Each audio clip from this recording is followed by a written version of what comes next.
रावलपिंडी में मेरे दोस्त रशीद साहब के यहाँ 2 एकड़ पर बिल्कुल ताज़ा और बेहतरीन प्याज खड़ा है। साथ इनके पास मौजूद हैं फुली राइप यानी कि दरख्त पर पके हुए तैयार आड़ू, जिनके ऊपर कोई स्प्रे नहीं किया गया, और इसकी शक्ल भी बता रही है कि इसके ऊपर कोई स्प्रे नहीं किया गया। और इतना शानदार और जूसी आड़ू इस सीज़न का अभी तक मैंने नहीं खाया। मैं चाहता हूं कि इनको कोई होलसेल का ठेकेदार या ख़रीदार मिल जाए जो कि इनके पास से, इस फार्म से इस आड़ू को उठा ले। ये मेरे दोस्त रिटेल में सेल तो नहीं कर सकते, लेकिन कोई अगर बल्क बायर हो तो उसको ये गाड़ी का माल रावलपिंडी में कहीं पर भी सप्लाई कर सकते हैं। इनके फार्म की लोकेशन अडयाला रोड पर है, जिसकी गूगल लोकेशन और उनका व्हाट्सएप और मोबाइल नंबर मैं शेयर कर दूंगा। प्याज के साइज़ और क्वालिटी के क्या ही कहने। 2 एकड़ पर लगा ये प्याज, जो तकरीबन कुछ हार्वेस्ट किया जा चुका है और कुछ खेत से निकाला जा रहा है।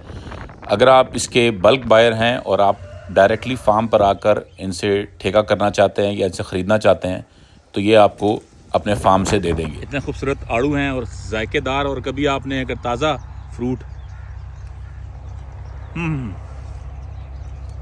फिर आमिर साहब, क्या ख्याल है आपका? बहुत ज़बरदस्त। ये देखें, पौधे लदे हुए हैं माशाल्लाह। अल्लाह आगे लेके आए ना, दिखाएं इनको ज़रा।